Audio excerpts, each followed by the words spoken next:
Student, स्वागत है आप सभी का आज की वर्कशीट सॉल्यूशन की क्लास में। तो आज की वर्कशीट में हम अध्ययन करेंगे परमाणु की संरचना के बारे में।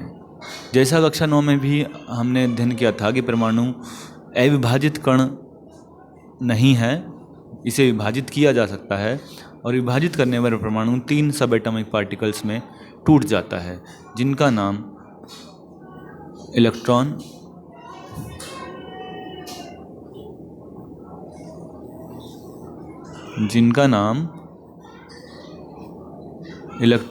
प्रोटॉन और न्यूट्रॉन था। तो आज की वर्कशीट में हम अध्ययन करेंगे कि इलेक्ट्रॉन, प्रोटॉन, न्यूट्रॉन क्या हैं। यह एक तरीके से रिवीजन ही है, क्योंकि यह अध्ययन हम कक्षा 9 में काफ़ी हद तक कर चुके हैं। तो एक बार समराइज कर लेते हैं कि इलेक्ट्रॉन, प्रोटॉन और न्यूट्रॉन क्या हैं तथा परमाणु में कहाँ उपस्थित होते हैं। अगर हम इलेक्ट्रॉन की बात करें तो इलेक्ट्रॉन परमाणु के बाहर शेल्स में लगातार चक्कर लगाता रहता है। परमाणु पर ऋणात्मक आवेश होता है तथा परमाणु की खोज जे टॉमसन ने की थी।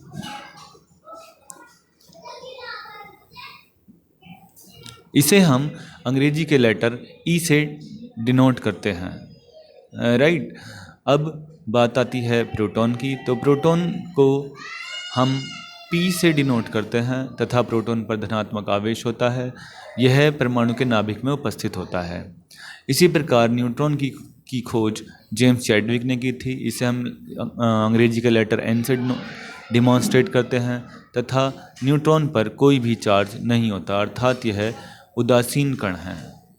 इन सभी सूचनाओं के आधार पर हम आज की वर्कशीट को चेक करते हैं। पहला क्वेश्चन है, रिक्त स्थान की पूर्ति करो। तो प्रोटॉन पर कैसा आवेश होता है? धनात्मक। यहाँ आप भरेंगे धनात्मक, ओके। इलेक्ट्रॉन पर कैसा आवेश होता है? इसमें हम लिखेंगे ऋणात्मक, राइट। नंबर 3, न्यूट्रॉन की खोज किसने की थी? James Chadwick. नंबर 4, इलेक्ट्रॉन की खोज किसने की थी? जे थॉमसन ने। तो इस तरह से हमारे ये चारों fill in the blanks complete हो जाते हैं। अब क्वेश्चन नंबर 2 है हमारा सारणी, जिसमें आप तीनों सब एटॉमिक पार्टिकल्स की प्रॉपर्टी भरेंगे। आवेश की यदि बात है तो इलेक्ट्रॉन पर नेगेटिव, प्रोटॉन पर पॉजिटिव, न्यूट्रॉन पर 0।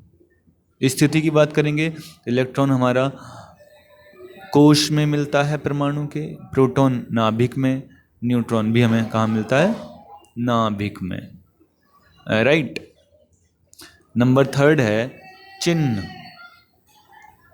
चिन्ह की यदि हम बात करेंगे तो इलेक्ट्रॉन का चिन्ह होता है E नेगेटिव, प्रोटॉन का चिन्ह होता है स्मॉल p पॉजिटिव, न्यूट्रॉन का चिन्ह होता है N 0, राइट। इसके बाद हम बात करते हैं क्वेश्चन नंबर 3 की। क्वेश्चन नंबर 3 है, कथन सत्य है या असत्य, जिसमें पहला क्वेश्चन है, न्यूट्रॉन पर धन आवेश होता है। तो ये तो बिल्कुल असत्य है, फॉल्स है। हमने अभी पढ़ा है कि न्यूट्रॉन पर कोई आवेश नहीं होता। इलेक्ट्रॉन नाभिक के चारों ओर घूमता है, बिल्कुल सत्य वचन है। अभी हमने देखा कि इलेक्ट्रॉन नाभिक के चारों ओर घूमता रहता है। प्रोटॉन पर धन आवेश होता है, बिल्कुल सत्य वचन है। प्रोटॉन पर धन आवेश ही होता है। प्रोटॉन और न्यूट्रॉन नाभिक में स्थित होते हैं, बिल्कुल सत्य वचन है, नाभिक में ही स्थित होते हैं। जेम्स चैडविक ने प्रोटॉन की खोज की थी। यह कथन बिल्कुल असत्य है। क्यों? क्योंकि जेम्स चैडविक ने तो न्यूट्रॉन की खोज की थी। तो हमारा लास्ट का ऑप्शन आता है असत्य है। तो आज की वर्कशीट हमारी कंप्लीट हो जाती है। आप सभी लोग इस वर्कशीट को अपनी कॉपी में करके फ़ोटो खींचकर ग्रुप में सेंड करें। धन्यवाद। मिलते हैं अपनी अगली वर्कशीट साथ नेक्स्ट डे। तब तक के लिए सेफ रहिए, अपने हाथों को साबुन से और पानी से धोते रहिए। Thank you.